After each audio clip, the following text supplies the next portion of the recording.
Labda niseme na mimi nimeona kwenye mitandao mbalimbali ya kijamii taarifa kwamba pale Temeke kuna x-ray mashine hazifanyi kazi na watu wamezungumza mambo mengi. Labda niseme hakuna wakati ambapo serikali imewekeza katika vifaa tiba kama wakati huu. Serikali ya awamu ya 6. X-ray tunazozungumzia Temeke zipo katika halmashauri zote nchini. Na tunazungumzia digital x-ray.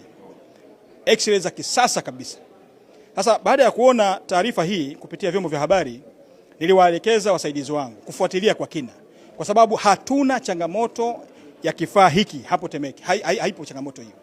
Kwa hiyo tuwaelekeza wasaidizi wangu kuweza kufuatilia, kupata undani wa taarifa hii. Na hivi tunavyozungumza mashine zote zinafanya kazi vizuri baada ya ufuatiliaji, lakini tumegundua kwamba kuna usaliti mkubwa uliofanyika pale Temeke katika eneo hili.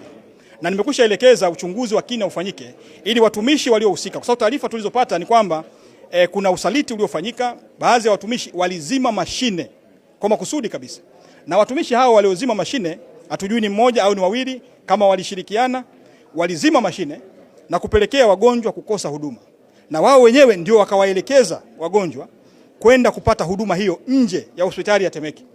Kwa hiyo jambo hili tunalifuatilia kwa kina, na niseme wazi tu, mtumishi yoyote katika wizara hii atakayehusika kwenye usaliti wa namna hii, sio tu kwamba atafikishwa kwenye vyombo husika, tutamfukuza na hatapata ajira yoyote ndani ya serikali. Kama ni daktari, ina maana tutamnyang'anya cheti chake, hatafanya kazi sio Tanzania tu, hata nje ya mipaka ya Tanzania. Kwa hiyo taarifa hii tumeisikia, tulifuatilia. Hivi tunapozungumza hakuna mashine ambayo haifanyi kazi pale Temeke. X-ray zote ambazo ziliripotiwa kwamba hazifanye kazi, zote zinafanya kazi vizuri. Lakini tuligundua kwamba, na katibu mkuu anaendelea na uchunguzi kuweza kubaini kitu gani kilitokea.